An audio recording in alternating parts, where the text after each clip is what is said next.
Welcome to Daily Dose Radio, a 5-minute devotional podcast studying the Psalms verse by verse. Broadcast from the ever-beautiful Sharonville, Ohio, on the sunny side of Cincinnati. Welcome to the Gospel Ship today. We've been sailing the Sea of the Psalms for about a little over 2.5 years now. Our first port was Psalm 1. That's where we left. We left from that port, and now we've just gone from Psalm 111, and now we've docked at the port of Psalm 112. And we've got quite a ways to go yet in our journey on this Sea of the Psalms. We've come now to the 112th Psalm today. This is Daily Dose Radio, your home for organic and sea salty Bible study as we sail the Sea of the Psalms. How to say that 12 times fast. And we're looking today at Psalm 112. This one is absolutely gorgeous. I'm not going to hold myself to 5 minutes a day this week because there are so very much wonderful things here. I mean, it's just impossible to get it all in 5 minutes. So if I go over, please forgive me.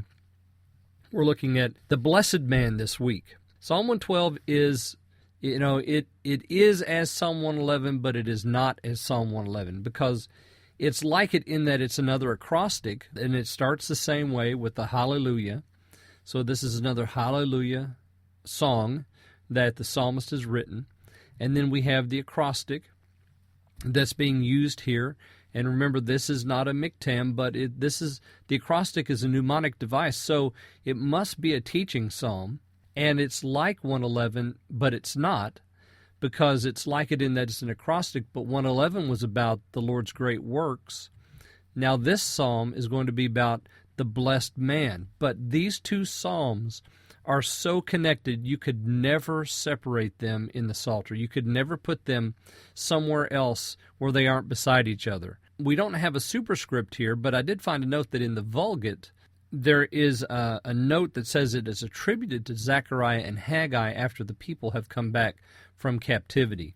But whatever the case about whoever wrote it, it is definitely connected to Psalm 111, and you really need both of them together when you read Psalm 112. So today, I'm going to read verses 1 and 2. I'm going to do 2 verses each day until we get down to verses 9 and 10.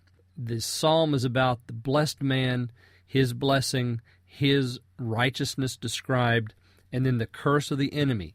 So, in that it is like 111, but not like 111. It is also very much like Psalm 1. We started with Psalm 1.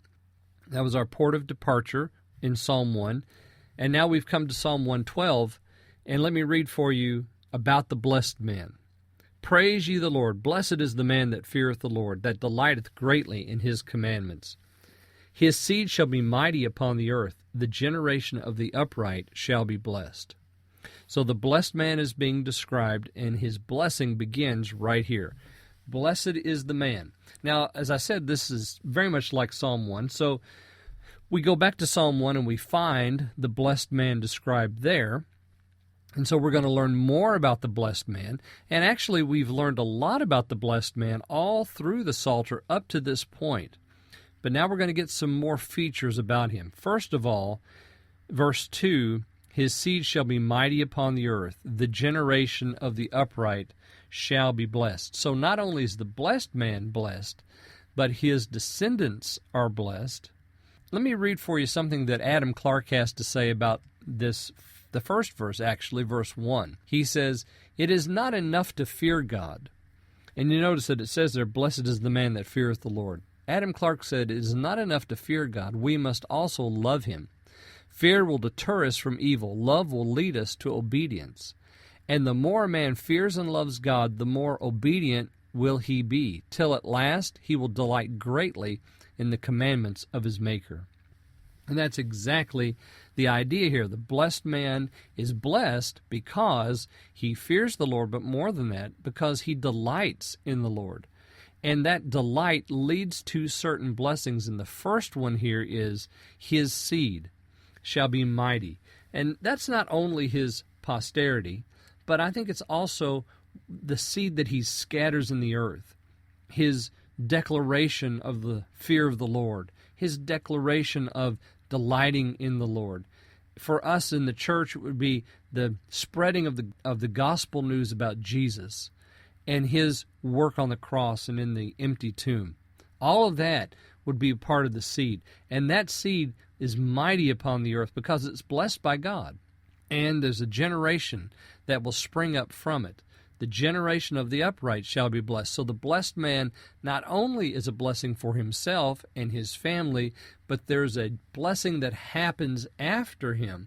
The generation that follows the blessed man is also blessed, and all the seed that he sows is blessed, and the generation that springs up from that is blessed. So, and the blessing comes and is rooted firmly in the very first thing that it says about the blessed man here: he fears the Lord. That, of course, the beginning of the blessing of this fellow. So we're going to read more about him. Coming up tomorrow, we'll look at verses 3 and 4. I sure hope you'll join me then on Daily Dose Radio. Thanks for listening to Daily Dose Radio. I'm David Smith. The music today has been performed by the Bluegrass Experiment. Thanks again for listening. I'll see you next time on Daily Dose Radio.